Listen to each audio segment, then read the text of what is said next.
Hi everyone, random Facebook Live again. I'm just in the mood for sharing. I have some extra time and I don't feel like working, so here I am in the sharing mood. So I'm going to give people a few minutes to join, whoever wishes to join. If anyone wishes to join. Hey Jonathan, how are you doing? Hi. Thank you for joining me. I'm just waiting a few more minutes. I usually do in the beginning of my Facebook Lives because it gives others, an opportunity to join as well because I always do them randomly. I don't announce them ahead of time. And well, today I'm just in the mood for sharing because lots of things are happening all at the same time. And yeah, I just want to share. Embracing my sharing.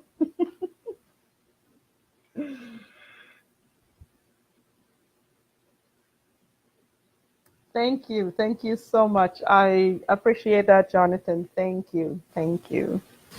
I really appreciate it. I really appreciate hearing that, actually. It's amazing, how many men are coming forward, even though the fear inside of me, feels the element of resistance that comes up from time to time. Many men, beautiful men like yourself, are coming forward to help support what I'm doing with regards to Brothers in Arms. And that's why I wanted to share today, So I'm just going to dive right into it. Today I wanted to talk about men because I spoke about men a lot yesterday. And after I did an interview yesterday morning, as soon as I received the link in a couple of weeks, because it was a very long interview. The interview was all about the journey from the head to the heart. And, so we just dive right in. We spoke about, men, the creation of Brothers in Arms in relation to my journey and how it all unfolded and so forth. And so, yeah, after the interview was over, I felt quite raw because I dived into so much, not just my personal life and experiences, but also mostly, the experiences that had an impact, that a very big impact during the creation of my company, Brothers in Arms. And so after, those in-depth conversations, I felt very raw, and I wanted to do a Facebook Live since yesterday because of it, actually.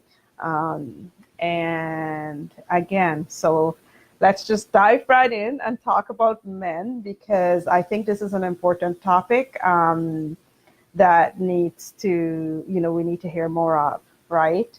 As you all know, I'm the founder of Brothers in Arms, Building Better Life. It's a free program for men. My long-term goal is to build a healing center for men and continue to offer the services for free. The program itself was an extraction of the parts of the business plan in relation to the long-term goals. It's an extraction of some of the programs from the Healing Center, which, it's my long-term goal, which I hope to accomplish between, my 5 to 10 year goal. So until we have a building, we have a program for men.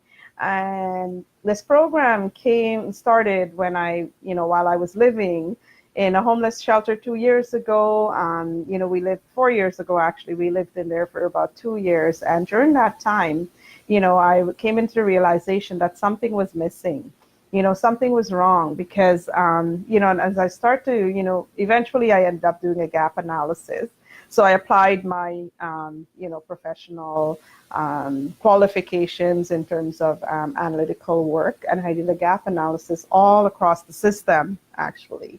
to find out, because I knew something was missing when it came to men, right? I had identified that while there was a lot of help, all kinds of help available for women, there was very little available for men. And the little bit that was available, it was very system based. And that's a whole new topic that we will dive into in another Facebook Live. But basically, my findings, like I said, it was very little, almost nothing actually, pretty much available for men, outside of the men groups and so forth that already existed. And so in the creation of Brothers in Arms, came to be because after gap analysis was over, I thought, okay, what if I taught the men? What if I created a program that would help them and so forth? Yesterday during my interview, we dived into a lot of details with regards to that. And so as soon as the editing is complete, I will share that with everybody as soon as I receive it. And it was a very beautiful interview, but like I said, I felt raw afterwards because part of the interview, I spoke about the fact that when I began writing the business plan, creating the business plan for Brothers in Arms, when the idea came to be, I started looking at myself first, okay? So I started looking at me, and how I impacted the relationships that I was in, every single one of my relationships. I started with the most recent, so my ex, and then I slowly started to work my way backwards, right? Because I wanted to see the behaviors that I brought into this relationship, right? The energies that I brought into these relationships, and how, how that impacted the relationship. How did it trigger, for example, the men in my life and so forth, right?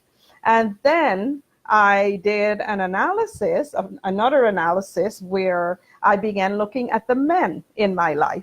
So after I completed, and I mean to the very, very, smallest of details, right? I just went in there and I did an full analysis of myself. And after I completed an analysis, looking at my own behaviors and so forth, and how I contributed to the deteriorating of all of my, relationships. What role did I play? How did I trigger those men? What is it that I did, that got me to where I was? I was living in a homeless shelter. How did I get there? I went from having a corporate career of 15 years, as a top analyst and so forth. And there I was asking myself 50 questions about myself. And after I was complete, then I started analyzing all of the men that were a part of my life. And when I say all of the men that were part of my life, I mean like the ones that I was in partnerships or relationships with, the ones I was married to, all the way back to, my fathers, my every single man that had come into my life, wherever they came in, one by one, okay? I went in there and I did the full analysis, okay, of why did they do what they did, and I just started to ask all of these questions, and the more questions I asked, the more answer I received, from the universe. I always say, it all comes from the universe, right? Or conscious, or highest conscious selves. And the more questions I asked, the more questions I asked, the more answer I received. And when I was done, actually, doing the analysis of all of the men, that were a part of my life from childhood, and I went all the way back to childhood, of course, I then did another analysis of the men that I had witnessed in my life. So, the men that I had witnessed, and, the behaviors and all of that stuff as well. Right? And having all of that data, I thought, holy shit. Okay, if I'm going to, create a healing center for men, because before my program became a program, the goal was, just like that, Francesca, the universe said, Francesca, you're going to be, creating, your purpose is to create a healing center for men and offer the services for free. And my thought was, well, if the universe is trusting me, with such a big responsibility and I'm going to be doing this, then I need to be ready. There was no way, it seemed like such a far out, such a big, big dream. It seems like it was something that I couldn't possibly accomplish because, well, the first question I asked the universe, like, is this some sort of a joke? Like, which man is going to show up, right? Who's going to walk in those door, because of, the way men are conditioned a certain way, who's going to show up? Like, nobody's going to show up to this program, let alone how am I going to convince anybody, as a woman, because I'm a woman, I'm designing something. The first thing the guys are going to ask is, you're a woman, what do you know about men? And I could not tell you how many times I got that question, okay? Now, how many times I got that question asked during the testing phase of my idea, because I used to walk down Robson Street and just talk to random men about, the vision, right, about Brothers in Arms. Or I would, if I saw somebody from the downtown east side, I would randomly approach them. Or if I saw somebody on the bus, I just started experimenting, okay, with the idea of what I was creating. And in every single one of those instances, when I told those men, what my vision was for Brothers in Arms, and including the fact that what I was creating wasn't system-based in any way, shape, or form, every single one of them, their face would just change. They would become beet red in the face, flush, and tears. Just tears. They would just, some of the men would just start crying. Some of them, I could see the tears, welling up in their eyes. And every single one of them, even yesterday, I received a compliment, thank you, Francesca, for what you're doing. What you're doing is such an honorable thing, and it feels good, I feel really, really great, getting that type of feedback. And anyways, when I was complete, when I completed that part of my analysis, I went back in, of course, each time I would do an analysis, whether I was doing that analysis of someone else, it also triggered a whole bunch of stuff for myself, right? Because I was doing my own healing journey as well at the same time, right? The journey from the head to the heart. And the reason I had to do that journey is because I was tasked with such a big responsibility that if I was going to create something that impacted people's lives, men's life in such a big way, I needed to be ready for that task. Okay, so that's how, that was my motivation to meditate every single morning and just dive in there and get myself ready. And getting myself ready was the inner work journey from my head to my heart. Okay, which I later on learned, the journey is, the journey of the Buddha. And I don't like to say that because I am nowhere near the Buddha or anything like that. And, even though we're all Buddhas and so forth, it's the journey from the head to the heart, or the journey of the lotus, however, you want to verbalize that. But basically, as a result of that, I isolated. That's how the isolation began, because I needed to stay focused. I needed to stay focused on my own healing, but I also needed to focus on how I was going to help men heal, right? And not just, and I also needed to make sure, well, if I can't heal myself, then I'm not capable of healing anybody else, okay? It's the same thing with love, okay? If you cannot love yourself, then what you're feeling for someone else is basically coming from the conditioning of your pain body. Okay, and believe you me, I'm not discrediting anybody's feelings or anything whatsoever. Let's just say the ego is very, very tricky, and it's quite fascinating and interesting how much it could actually trick our mind, into thinking things and using our pain bodies into making us feel things that feel very real. That feel very real to the point that, my goodness, I suffered with manic depression most of my life, okay? I almost committed suicide multiple times in my life and so forth. So it's quite interesting how much, like I said, how well the ego knows how to play with that pain body of ours and trick us into making us feel things that feels very real. And you don't know any differently or you don't know otherwise until you start to feel something different on the other side from your conscious, from your higher conscious selves, right? So all of this that happens in the subconscious, right? The pain, body, ego, all of that stuff, right? And then when you start your journey, as you evolve in your journey from the head to the heart, you start to experience your conscious, right? Things that, at a higher vibration. And then you start to see, it's like looking down on yourself, like through, basically, yes, it's just as if you were levitating and you were looking down on yourself and you're just watching yourself day to day. So basically, that's the angle that I took when I went into my analysis. And then once that analysis was complete, I decided to take it one step further. And the reason why I took it one step further is because, again, if I was tasked with this responsibility from the universe, I wanted to make sure I deliver the highest possible outcome, the highest possible service to these men. And during my analysis, when I was thinking, when I was sharing yesterday, one example of a man, he was a young man in his early 20s, actually, that I witnessed, and I've witnessed this many times, okay? Many men being beaten, like physically beaten. In fact, the person that I witnessed was beaten to death.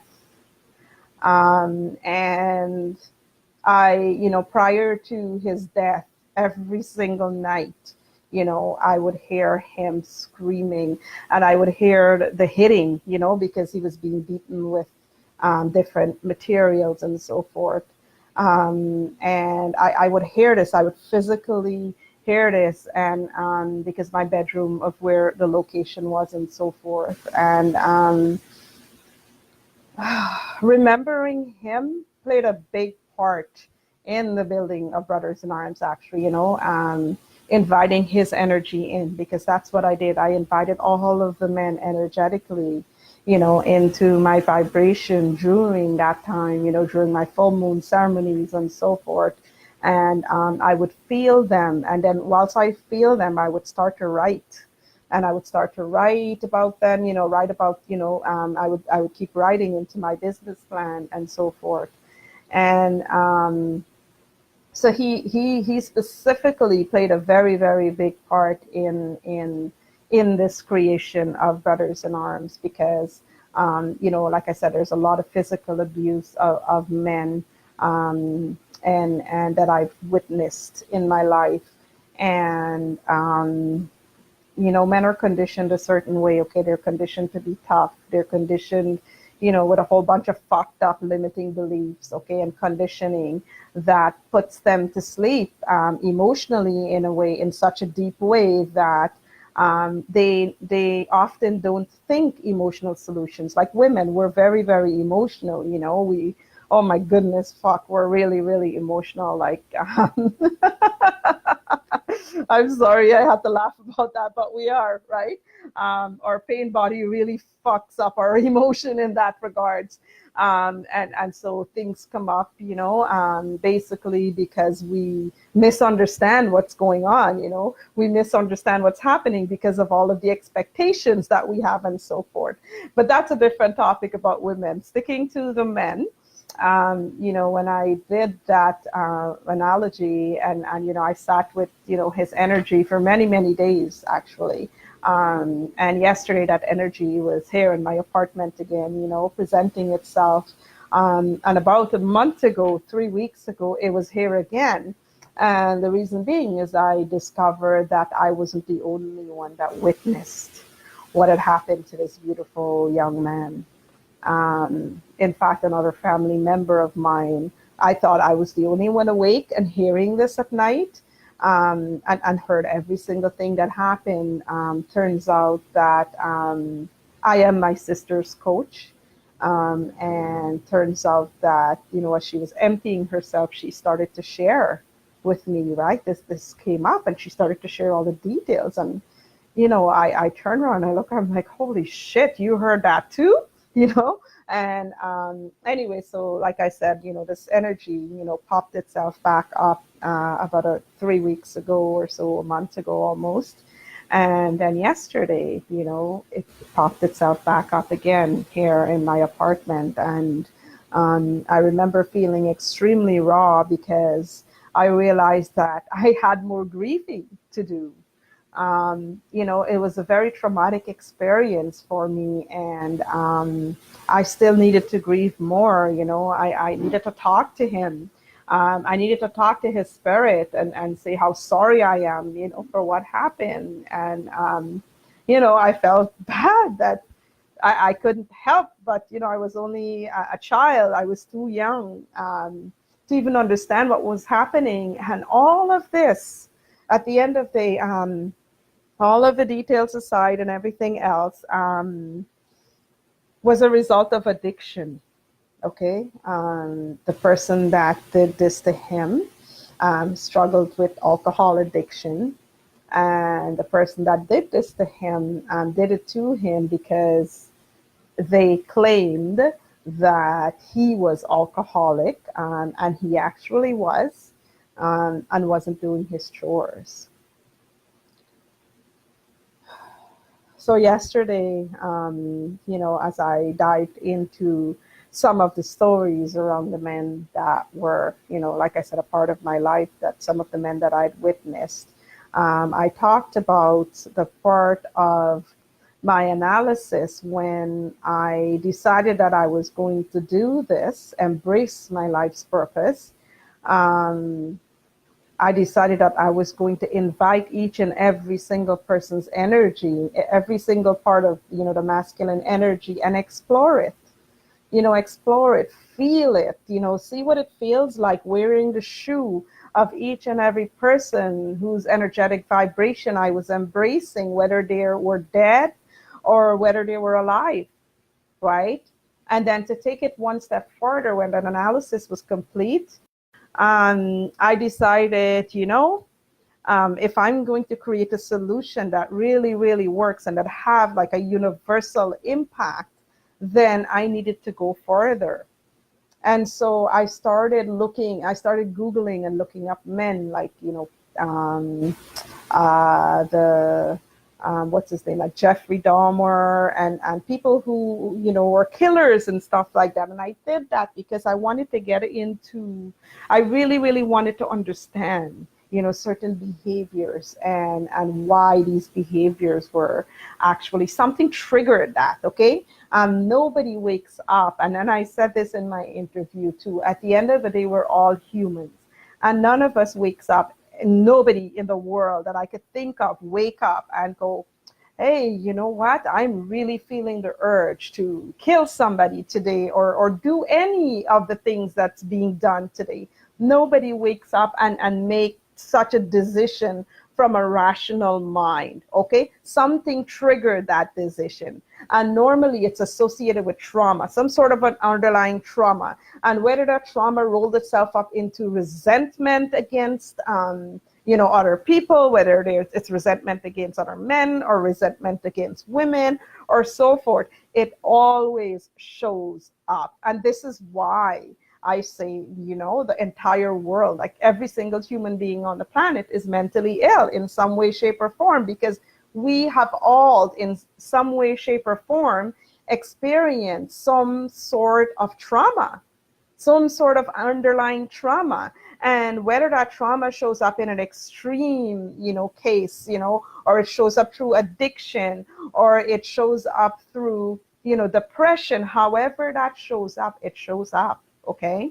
And we all have it, because at the end of the day, when you start to drill deeper and deeper into, humanity and the behavioral aspects and the conditioning and so forth, which I did, again, as part of my analysis, further, digging in. And again, mostly I always do it, like I always start with myself, because through myself, by looking at myself and getting in there and understanding what's going on, it opens up a portal to a whole new dimension. And through that portal, I'm able to see everybody else.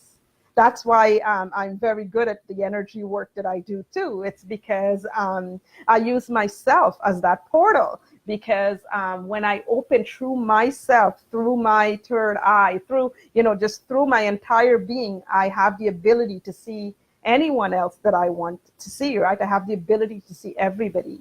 And we all have that ability, each and every single one of you too. So I'd like you guys to realize that we're all capable of this. We're all capable of greatness.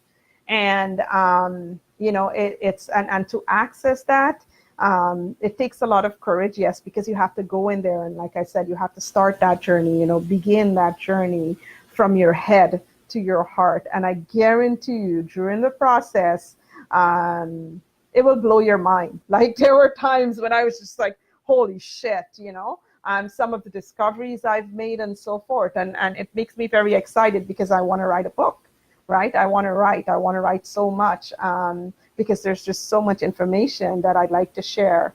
And getting back to the topic though about men, and the analysis work that I did, the last few days, nothing was unfolded the way I planned it. I made appointments, and even during one of my appointments, the computer just shut down. I was like, okay, this is universal intervention, right?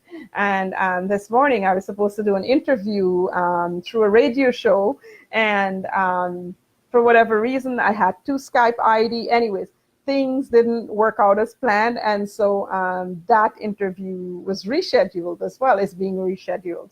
And so I was like, okay, well, the universe is doing something here, right? I'm not supposed to share something, or I'm not supposed to energetically connect, and so forth. And what ended up happening was my entire day opened up, and a friend sent me a little link saying, hey, Francesca, there is a addiction recovery conference right now at UBC, Robson Square, and you want to join us, kind of thing. And I was like, absolutely, because I just got free time, right?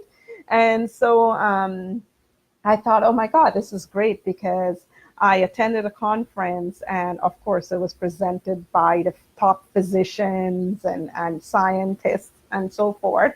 So, from the hospitals, directly from the hospitals. And I learned so much, I learned so much. I got a lot of statistics I wouldn't just get anywhere, right? This was their research. These were their own charts and so forth, right? So I made a lot of connections, and a couple of beautiful conversations unfolded during the break. But my biggest takeaway was sitting there in the audience, and as each person presented, right away, each presentation, there would be a bunch of questions that other doctors and so in the audience would ask. And right away, I start to see the gap, right? I was like, holy shit, this is incredible. But not only did I start to see the gap, the universe was also showing me at the same time the impact that my solution could have, brothers in arms, right? And so it was very, very, very interesting that I ended up there, and all I felt the entire time was like universal confirmation that, what I've done, it's huge, Brothers in Arms is huge. The impact that it's going to have is universal.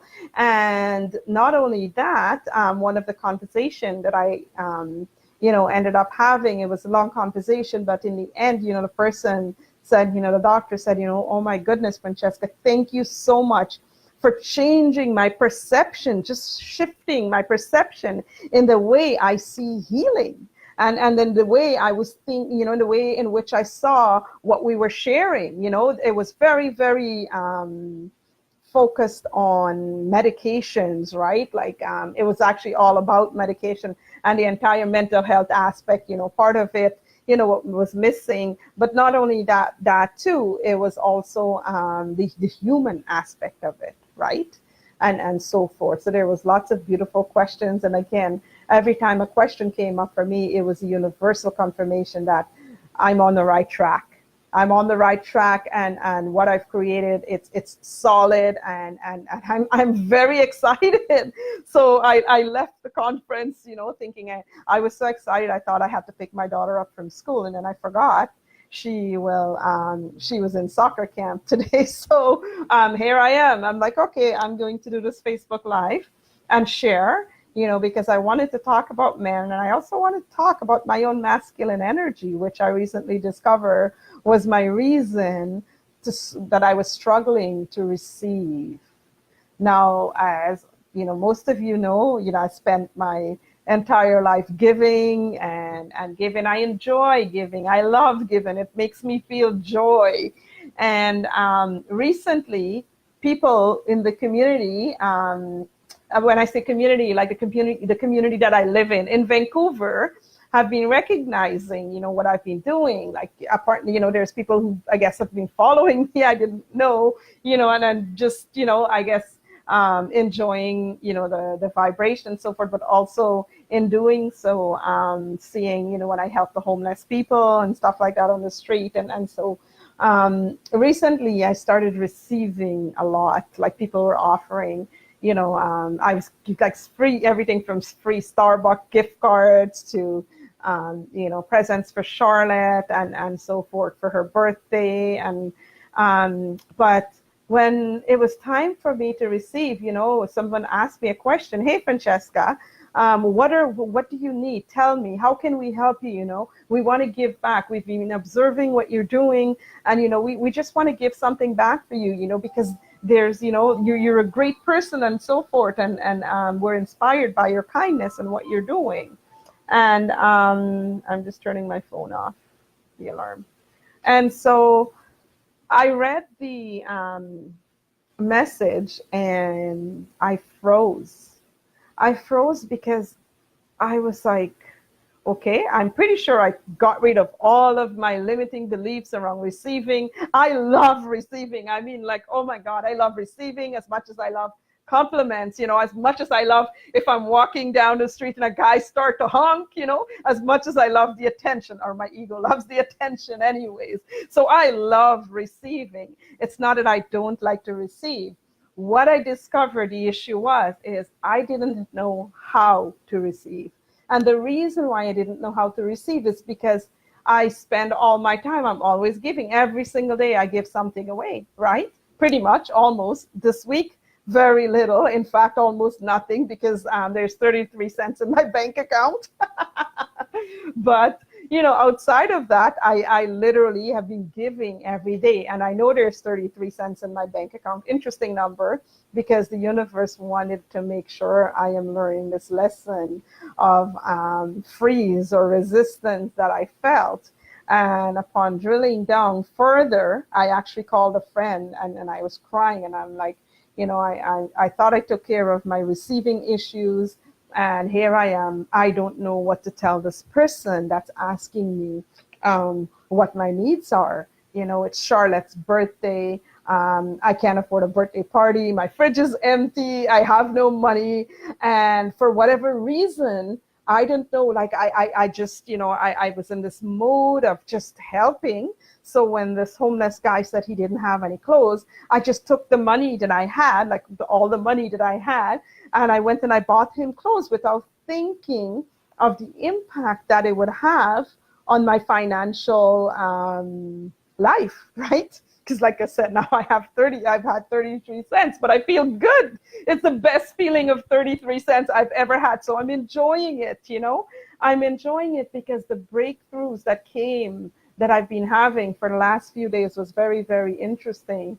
And believe it or not, it had to do with my masculine energy. And so I started writing, my heart is bigger than my wallet. Because when I saw someone in need, instinctively, the first thing I wanted to do was to provide. Okay, I wanted to provide for that person. And that's exactly the type of conditioning that men are conditioned to do. They're conditioned to be providers, and they're conditioned, okay, to be protectors. Okay, and all of a sudden, well, before that, like I said, I called a friend, and the friend said, Francesca, not only do you not know how to receive, you don't know how to communicate your needs. I was like, shit, you're right. I actually don't know how to communicate without feeling this feeling of awkwardness, or just like communicate. I don't know how to respond to this person's message. And so, they said that, oh my goodness, they're like, okay, well, this is how you're going to respond to it. You're just going to go into your heart. It's funny because it's the advice I give all my clients, but for whatever reason, I froze. Nothing was, I couldn't think. You're going to go into your heart and you are going to communicate from that heart. Just tell that person everything that you need. Just tell them, just let it flow, just let it come out. And, I did that exercise. And as I was doing that exercise, it felt so fucking good. And not only that, that's when I realized, holy shit, I think like a man. Because I was conditioned like one, growing up in the culture that I did. I was conditioned to survive. My conditioning is based on either I'm protecting my entire domain. So I'm like the protector, believe it or not. My kids have like one of the best protectors on the planet, and they will tell you that, okay? I couldn't even, it takes mama bear and protector to a whole new different level, okay? So when it comes to the protection of my domain, this is what I do, okay? And then when it comes to providing, that is what I do too. I provide. If I see someone in need, I provide, okay? I help them. And need, when it comes to my own needs, what the fuck is that, right? Need, I don't have those. Why would I have needs when I could work hard, and earn, right? Earn for myself, right? Like earn whatever it is that I need to earn, right? And take care of myself. So this was how much deeply rooted, I was in that masculine energy of providing and protecting, but mainly providing, so deep that I lost track of my feminine energy. I lost, I was out of balance, completely out of balance, and unable to see that I was out of balance. And as soon as I had that realization around the providing and the protecting and so forth, all of a sudden it all made sense. I was like, holy shit, no wonder my kids hated me, because you know what I did? I trained them like a man would. Like, I pushed them hard. You need to work hard and you need to get, top grades, and because you need to get a job to be successful and so forth, right? So the more I reflect, the more I saw how this conditioning had rippled through my entire life. And the more I was able to see how much of that masculine energy I was pouring into everything, all of my decisions, the way in which I, unfold in every way, shape, or form, it was mostly from a masculine energetic vibration, but a beautiful one, because like I said, men are beautiful beings, just like us. We're all beautiful beings. We're all just fucked up by these limiting beliefs and conditioning that we thought, was real. Like in my interview yesterday, I talked about, I dived deeper into my relationships and how some of those limiting beliefs, which, I said we're all mentally ill, how some of those limiting belief trickled itself into my relationship and how it actually showed up in my relationships, right? So beautiful beings, that's what I wanted to talk about. I know it was random share, but again, I am in the mood to share, and I wanted to make sure that I talk about that because the universe has been pushing me to talk about this topic, especially because it's in relation to the masculine energies, right? Because we all have both energies. We all have masculine energy and feminine energy. And those energies were, I want to say, in a way, manipulated. The expression of those energies were manipulated through the conditioning of our pain bodies, right? Because we were conditioned to do everything from the outside, right? And it's beautiful beings like Buddha and Jesus and, you know, even Martin Luther King, who experienced enlightenment and so forth, that, you know, helps us to see through their higher conscious, you know, that the gift of consciousness that they left us, for us to be able to see, right? The energy is so powerful and so strong now. It's a collective energy, right? And that's what we all now have access to. And so the universe is helping us to wake up and see that and feel that and experience that and bring those, you know, experiences into our daily lives, right? And it's showing us that there is hope. There is hope. Brothers in Arms Building Better Lives is all about hope.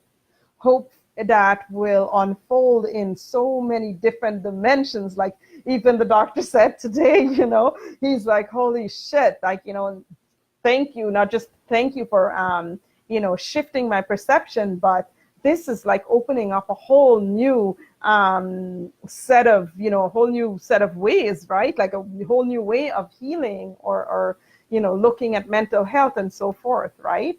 I just have to, you know, get back into my business mind and stuff to deliver that. And I'm not too sure what that's going to look like, but it's great. It's exciting. It's an exciting time to be alive, everybody, beautiful beings. It's a very, very exciting time to be alive.